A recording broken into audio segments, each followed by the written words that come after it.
প্রিয় দর্শক, তেহরানে বিদেশি বিনিয়োগ টানতে যুক্তরাষ্ট্র ও ইরানের মধ্যে সম্ভাব্য চুক্তির রূপরেখায় $30,000 কোটি একটি বড় বেসরকারি বিনিয়োগ তহবিল গঠনের পরিকল্পনা রাখা হয়েছে। ইতিমধ্যে এই তহবিলের অর্ধেকেরও বেশি অর্থ সংগ্রহের প্রতিশ্রুতি পাওয়া গেছে। মঙ্গলবার 16 জুন চুক্তি সংক্রান্ত বিষয়ে সরাসরি জানেন এমন একটি সূত্র রয়টার্সকে নিশ্চিত করেছে যে উভয় পক্ষের মধ্যে স্থায়ী শান্তি চুক্তি পৌঁছাতে অর্থনৈতিক প্রণোদনা দেওয়া এই তহবিলের মূল লক্ষ্য। তবে পরিকল্পনাটি এখনো আনুষ্ঠানিকভাবে ঘোষণা করা হয়নি। আগামী শুক্রবার ওয়াশিংটন তেহরানের আনুষ্ঠানিক চুক্তি স্বাক্ষরের প্রস্তুতি নিচ্ছে। গত 28শে ফেব্রুয়ারি যুক্তরাষ্ট্র ও ইসরায়েলের বাহিনীর ইরানের আকস্মিক হামলার পর যুদ্ধ শুরু হয়।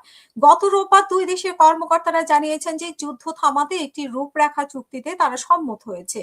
এতে ইরানের বন্দরগুলো থেকে যুক্তরাষ্ট্রের অবরোধ প্রত্যাহার এবং বিশ্বের অন্যতম গুরুত্বপূর্ণ নৌপথ হরমুজ প্রণালী আবার খুলে দেওয়ার বিষয়েও অন্তর্ভুক্ত রয়েছে।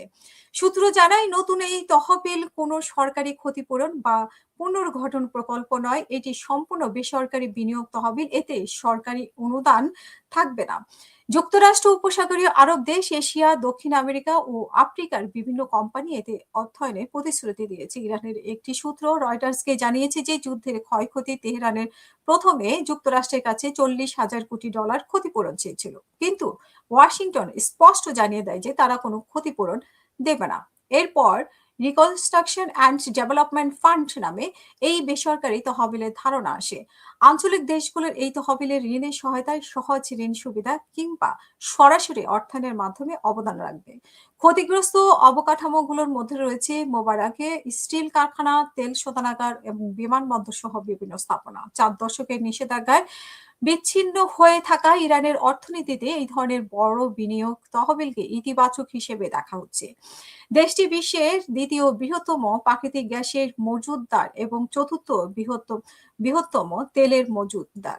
এছাড়া 9,20,00,000-এর বেশি তরুণ ও শিক্ষিত জনগোষ্ঠী কেমিক্যাল, খনিজ সম্পদ, পর্যটন ও কৃষিখাতে ইরানের বড় সম্ভাবনা রয়েছে। সূত্র জানিয়েছে যে এই বিনিয়োগ তহবিল যুক্তরাষ্ট্রের নিষেধাজ্ঞা প্রত্যাহার এবং জব্দকৃত ইরান সম্পত্তি মুক্ত করার আলোচনা থেকে সম্পূর্ণ আলাদা। দুটি প্রক্রিয়ায় এর উদ্দেশ্য ও সময়সূচি ভিন্ন। চূড়ান্ত ও সন্তোষজনক চুক্তি না হওয়া পর্যন্ত তহবিল কার্যকর হবে না। চুক্তি স্বাক্ষরের পর 60 দিনের মধ্যে তহবিলের প্রশাসকরা ইরানের কর্তৃপক্ষ ও বিনিয়োগকারীদের সঙ্গে কাজ করে প্রকল্প নির্বাচন ও পরিকল্পনা চূড়ান্ত করবে।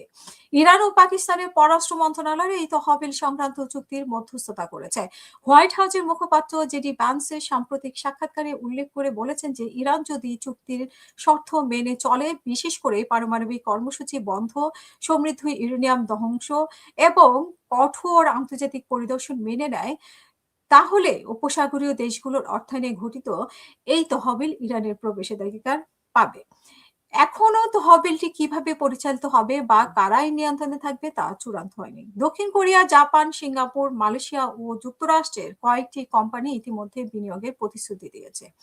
60 দিনের এই সমঝোতার কোনো চূড়ান্ত চুক্তি নয়, বরং একটি রূপরেখা মাত্র। এই সময়ের মধ্যে পারমাণবিক ইস্যু, নিষেধাজ্ঞা প্রত্যাহার ও আঞ্চলিক নিরাপত্তা নিয়ে আরো আলোচনা চলবে।